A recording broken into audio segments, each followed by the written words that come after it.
Okay, so this might actually be the first 3D printed modular beehive in Australia, and I don't know if it's actually going to work. The concept's there. Worst thing that's going to happen, we'll lose our hive, but stay tuned and I'm going to run you through exactly what I'm actually up to at the moment, how far along in this prototype I am, and if you want, see if you want to purchase one of these cool designs.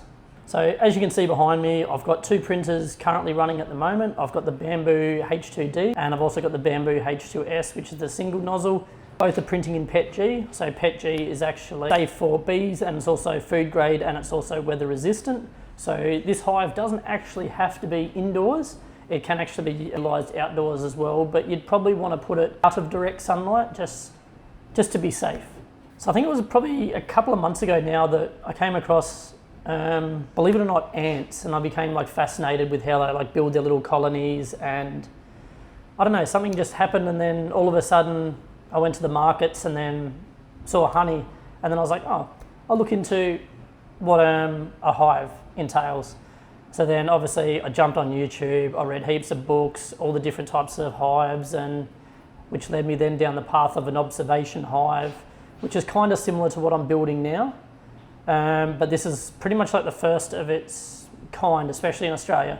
So the design has only just been released now, probably for less than a week, I think, and both of these printers behind me have been non-stop printing since that time. So I stumbled across FlowHive, which is also another Australian brand, which allows you to pretty much keep your queen out of where the honeycomb is, but then it also allows the honeycomb to be cracked, and then that'll then draw the honey out, which it's not too bad. You just need to have a queen restrictor in there to prevent the queen from entering the brood area, or the honey area, sorry, to where the brood will then get laid, because you don't want that actually coming into your honey.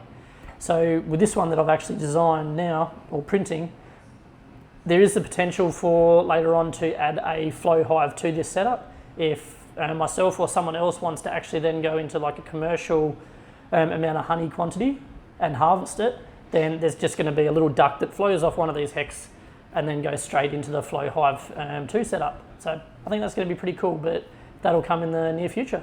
Okay, so the bare concept of pretty much is a little hexagon, as we can see here. It has a little hexagon cutout, so that'll allow for bees to come in and out.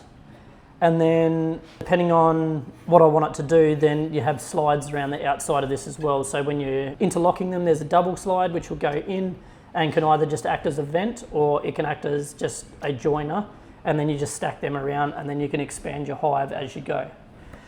So yeah, starting out we want to have probably around about 7 of these. They are all the same except for if you want a left or a right entrance. So for these hives to then be accessible to the outside, or so that the bees can get in, there's a little duct which gets printed, which then will take up one of these sides, and then you can run that hose or pipe, whatever you've got, out into the outside. So that allows for your bees to be inside, but then gives them a little access passage to go outside.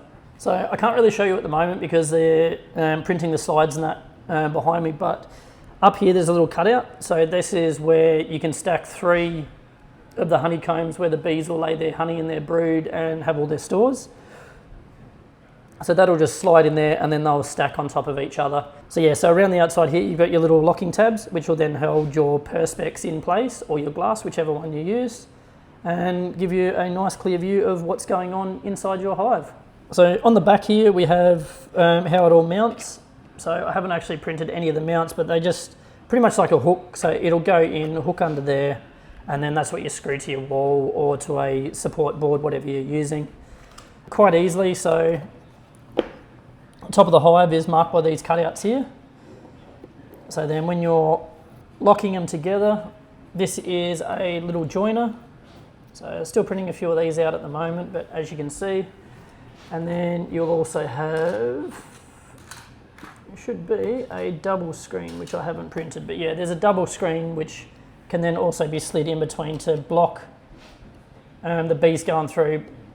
So instead of having, I don't know, multiple accesses to one hex, you might only just want the one and none of the others. Okay, so pretty simple, but so this little slide here will just go there, And then as you can see, that's all now locked together. Nice and simple. And then as you can see, the bees and that still have a free passage to travel through. Now, obviously I've got heaps of these laying around now. But to control humidity, we have an outer slide. So this is just a solid slide. That's just going to go pretty much on the bottom of your hive.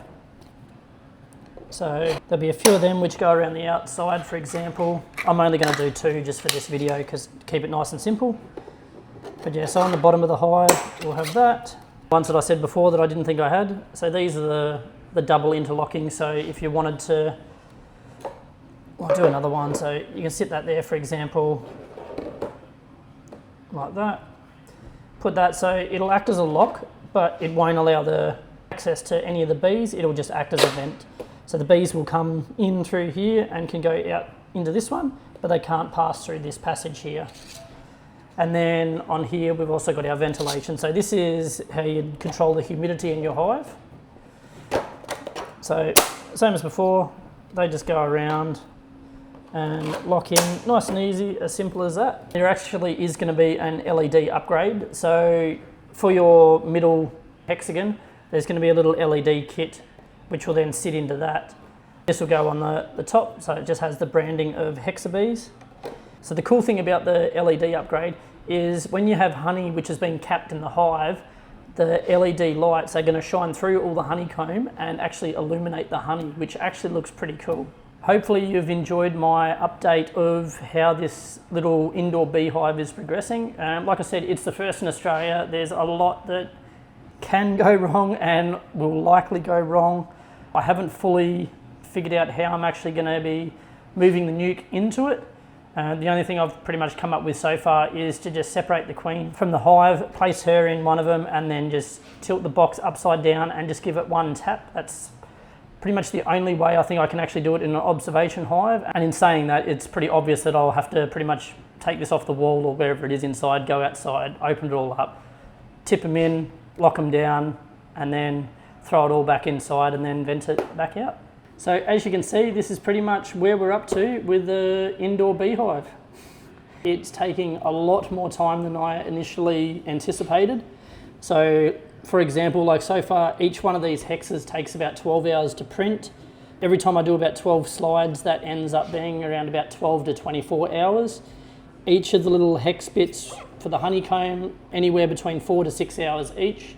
And I need to do 3 per hex. So as you can tell, it's a very long, drawn out process, but I'm so excited to see how this turns out and hopefully it is successful. I'll see you all in the next video. Peace.